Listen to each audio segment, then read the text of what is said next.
DMTV, bilile kamalo bana ebele.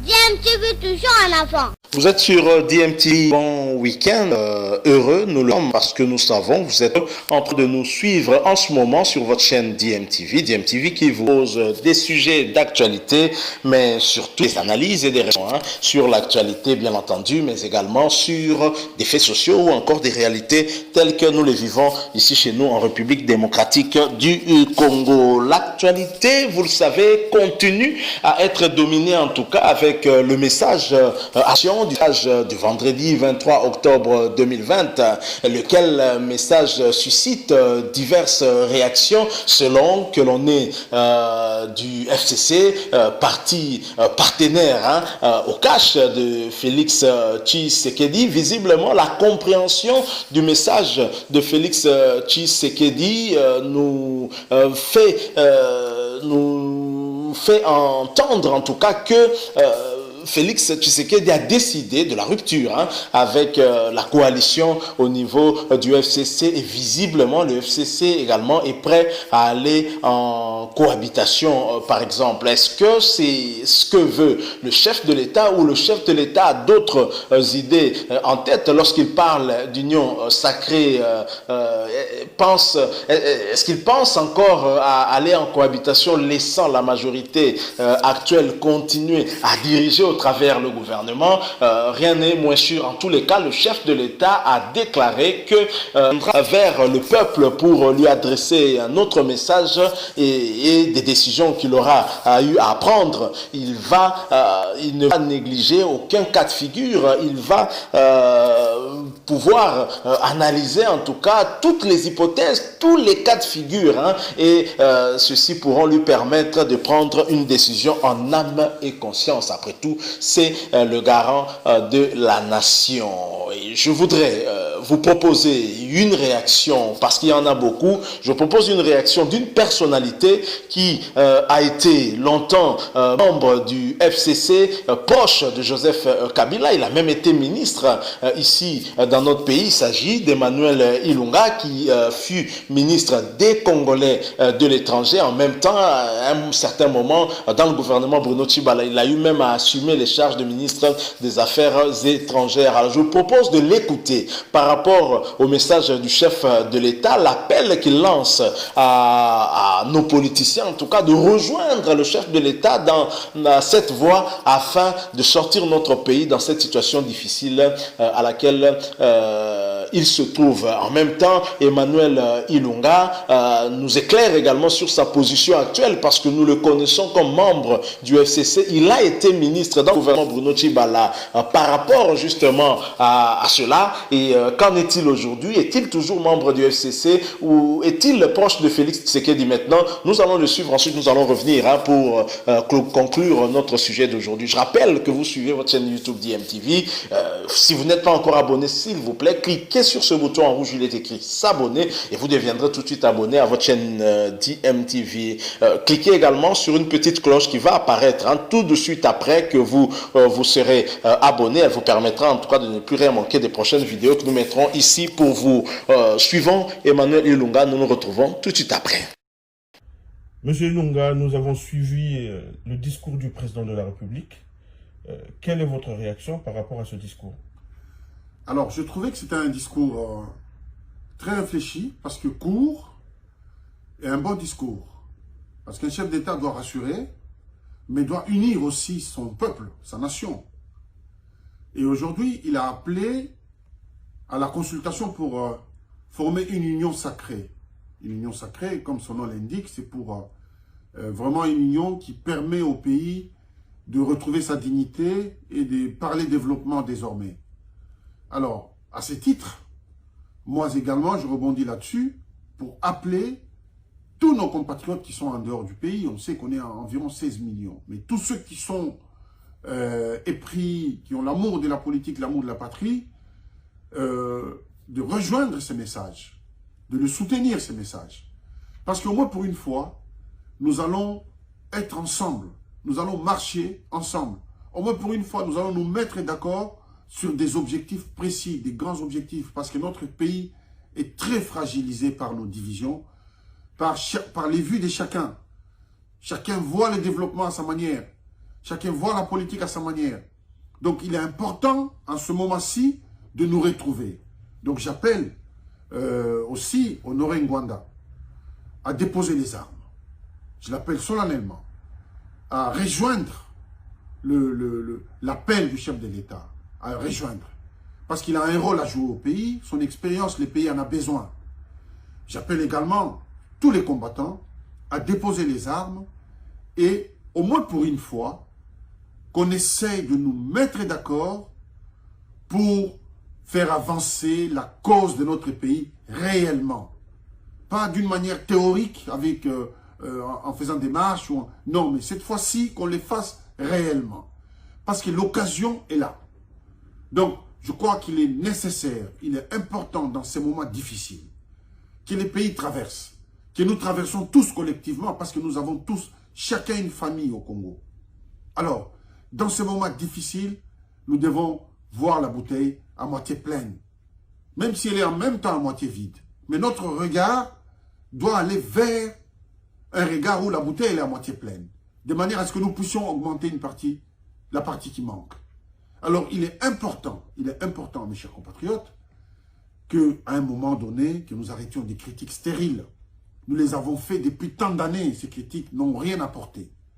Nous tous, nous avons essayé des expériences. Moi, j'ai été au gouvernement, j'ai été ministre délégué aux affaires étrangères, en charge des Congolais de l'étranger, j'ai été ministre AI aux affaires foncières.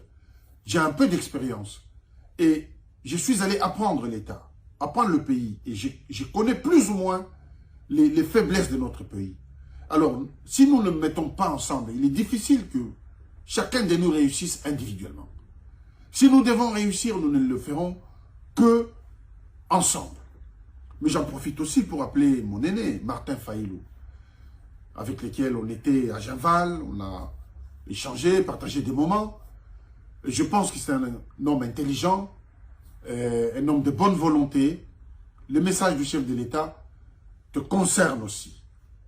J'appelle également Jean-Pierre Bemba, Moïse Katumbi et tous les leaders de notre pays à rejoindre ces messages, à relayer la même volonté du chef de l'État de constituer une union sacrée. Parce que nous sommes fatigués des échecs en répétition. Le pays est fatigué, il y a des échecs à répétition. Si X est au pouvoir, c'est Y qui est en opposition. Si Y est au pouvoir, c'est Z qui est dans l'opposition. Alors nous sommes fatigués avec ça. Donc à un moment donné, il faut qu'on se dise, maintenant stop, on change de cap. Parce qu'un être humain qui ne change pas, c'est celui-là qui est bête. Mais un homme qui est intelligent, qui a la lumière, il peut changer à tout moment. C'est pour ça que nous allons dans les églises, pour nous améliorer. Parce que si tout le monde était parfait, les églises ne serviront à rien. Mais M. Ilunga, hier, vous étiez un membre actif du Front commun pour le Congo, groupement politique qui soutient l'action de l'ancien président Joseph Kabila. Aujourd'hui, vous voici porte-parole, ou en tout cas ambassadeur, pour le message du président Félix Tshisekedi pour l'Union sacrée. Comment expliquez-vous ce changement de cap, un changement qui vous fait, en tout cas, qui emmène des observateurs à vous qualifier d'inconstant?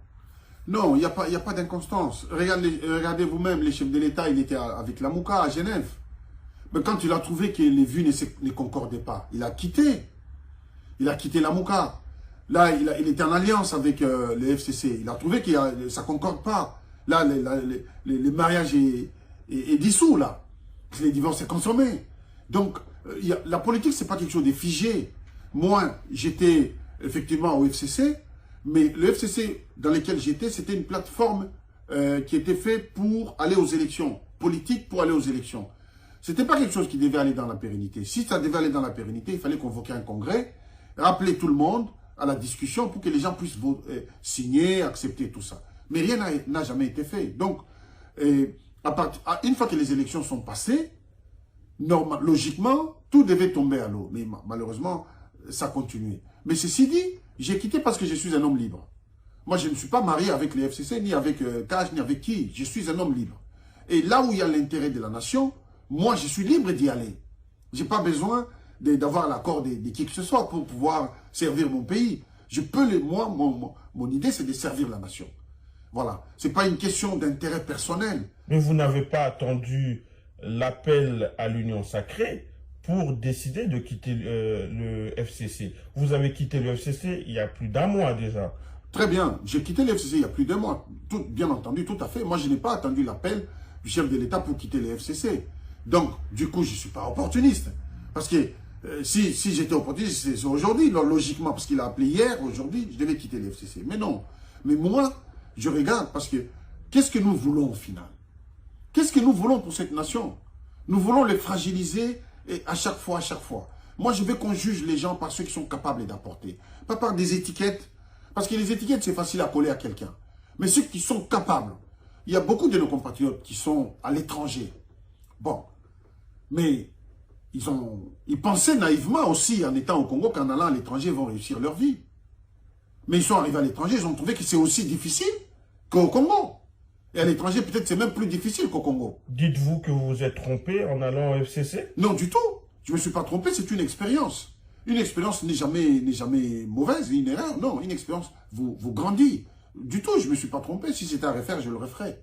Alors, vous avez lancé un appel suite au discours du président Tshisekedi pour l'Union sacrée. Pourtant, à vous écouter, vous ne mentionnez pas les cadres ou les hauts dirigeants du FCC à venir vous retrouver. Bien oui, mais c'est vrai. Par contre, s'il y a des cadres du FCC, je les appelle également à rejoindre, parce qu'il y en a certainement. Il y en a, on a vu au Parlement, il y a des parlementaires du FCC qui sont venus. Donc, qui reviennent, qui rejoignent l'Union. L'Union sacrée, c'est pour la nation, parce qu'une nation est constituée de combien de provinces? Alors, moi, je parle de 11 provinces, parce que dans ma tête, il n'y a que les 11 provinces. Il n'y a pas autant, il y en a combien? 50? Mais non, 26. 26, hein, je crois qu'il y avait 50 ou 60. Donc, il y a 26. Alors, non, mais moi, je parle des 11 provinces. Alors, l'Union sacrée constitue les 11 provinces. Comme ça, tous les ressortissants de toutes les provinces vont se retrouver autour d'une même table. Ce sera la fierté de notre pays. Souvenez-vous, depuis 1960, le Lumumba veut ça, Kasavubu ne veut pas. Mobutu veut ça, l'autre ne veut pas. Nous payons le prix. Qu'est-ce qu'ils nous ont laissé à nous, des générations? À l'époque, on n'était même pas nés peut-être, pour beaucoup. Qu'est-ce qu'ils nous ont laissé? De leurs querelles, nous payons les prix jusqu'à aujourd'hui. Et vous voulez qu'on continue dans les mêmes querelles aujourd'hui pour faire payer à nos enfants nos querelles? Donc à un moment donné, chacun doit déposer son orgueil par terre et mettre l'intérêt général sur la table. C'est comme ça, parce que critiquer, insulter, critiquer. Mais après, une fois qu'on a critiqué, qu'on a insulté, qu'est-ce qu'on a fait? Il faut agir. Moi, je préfère être dans l'action. Il faut agir. Parce que critiquer, c'est bien. Mais après, il faut agir. Il ne faut pas être dans la critique permanente. Alors, un échec, ce n'est pas forcément quelque chose de mauvais. Ça peut élever quelqu'un, ça peut grandir quelqu'un. Donc, non, moi, j'appelle mes compatriotes, et avec fierté, avec courage même. J'ai dit, nous devons nous retrouver. Personne ne fera le bonheur de ces pays tout seul. Personne. Personne ne fera le bonheur du Congo tout seul. Le bonheur du Congo, nous le ferons ensemble. Alors, quand on appelle les gens, je pense que c'est la moindre des choses, c'est de répondre présent. C'est même la politesse. Merci beaucoup. Merci. Voilà, nous sommes de retour. Vous venez de suivre Emmanuel Ilunga, ancien ministre des Congolais de l'étranger. Il a en tout cas l'expertise par rapport à tous les problèmes qui peuvent se poser à l'étranger, en tout cas des problèmes concernant les Congolais de la diaspora. Malheureusement, ces Congolais de la diaspora qui ont toujours voulu participer aux élections n'ont pas eu la possibilité de le faire. Vous savez qu'ils étaient écartés probablement probablement parce que le régime passé savait que la plupart des Congolais de l'étranger ne lui étaient pas favorables et qu'il fallait nécessairement les écarter. Est-ce que si concerné par les institutions que nous avons, alors Emmanuel Ilunga en appelle en tout cas à la sagesse de beaucoup de politiciens, des personnalités. Il a cité Honoré Mbanda qui peut saisir cette opportunité qui est offerte en tout cas à toute la classe politique congolaise par le chef de l'État Félix Tshisekedi en vue de permettre en tout cas à ce peuple de souffler, le peuple qui a longtemps été meurtri par l'instabilité due à l'insécurité du pays au niveau de l'Est, surtout ce qui empêche le développement du pays, mais également dû aussi à la mauvaise gouvernance de ceux qui nous dirigent. La corruption étant érigée en mode de gestion, tout cela pose problème pour sortir ce pays de la misère où il est plongé. Un pays avec un budget de 5 milliards de dollars, mais dont les dirigeants sont les plus riches d'Afrique. Ça ne s'explique pas et ce n'est pas normal. Il est temps qu'au moins le premier d'entre nous puisse taper du poing sur la table afin que nous essayions un peu de répartir sur le bon pied et trouver des solutions idoines pour le peuple congolais. Alors Emmanuel Ilunga en appelle en tout cas toute la classe politique, bien évidemment. Il appelle également Martin Fayulu, Jean-Pierre Bemba, Moïse Katumbi et tous les autres politiciens que nous connaissons, je pense qu'y compris ceux du FCC, à rejoindre le camp de l'Union sacrée afin de sortir le pays de cette crise dont l'intérêt est attiré en tout cas ailleurs, dont les bénéficiaires en tout cas de la crise ne sont certainement pas le peuple congolais, uniquement une poignée de personnes qui profitent en tout cas de cette situation pour pouvoir faire leurs affaires comme il se doit. Je pense que Emmanuel Ilunga, qui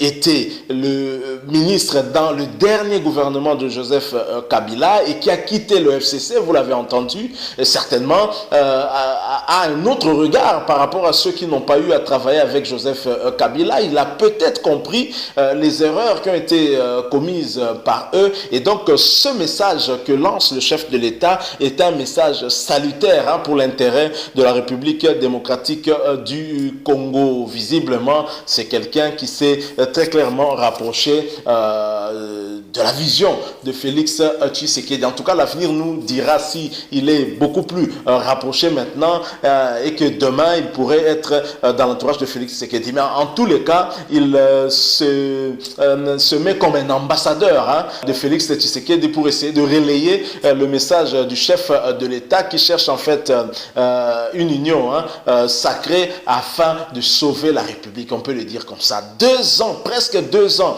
déjà de mandat, mais Félix Tshisekedi s'est rendu compte que ses actions ont toujours eu à buter sur le FCC qui parfois en tout cas lui opposait des vétos, on va dire, où parfois le Premier ministre boude le chef de l'État. Vous avez les présidents des 2 chambres du Parlement qui boudent le chef de l'État et ça ne crée pas un climat de sérénité susceptible de permettre au pays d'avancer. Souvenez-vous encore de cette affaire entre le chef de l'État et l'ancien ministre de la Justice Tunda Yakasende. Donc voilà l'analyse que nous avons voulu un tout petit peu faire en rapport avec cette réaction de l'ancien ministre de Joseph Kabila, Emmanuel Ilunga, qui a annoncé également avoir quitté le FCC il y a environ 1 mois, et je pense que d'autres membres du FCC pourraient notamment quitter, mais ceux qui pourraient faire l'affaire, ce seraient beaucoup plus ceux qui sont au Parlement et qui pourraient faire basculer en tout cas la majorité dans un autre camp politique. Si vous avez aimé, laissez-nous un like, vous pouvez tout aussi bien réagir au travers des commentaires si vous avez un point de vue à émettre différent ou un point de vue similaire au nôtre, il n'y a absolument aucun problème. Évitez tout simplement des insultes parce qu'ici nous faisons un effort qu'il n'y ait pas du tout d'insultes. Insulte 0 à DMTV. Et aussi, vous n'êtes pas encore abonné sur votre chaîne DMTV, s'il vous plaît, n'attendez plus, cliquez sur ce bouton en rouge, il est écrit s'abonner, vous deviendrez abonné à votre chaîne DMTV. Cliquez également sur la petite cloche de notification qui va apparaître une fois que vous serez abonné. Elle vous permettra en tout cas d'être notifié des prochaines vidéos que nous mettrons enregistrons ici. Merci beaucoup pour votre temps que vous nous avez accordé. Portez-vous bien. Si Dieu le veut, nous nous retrouverons encore pour un autre sujet. DMTV vous dit au revoir.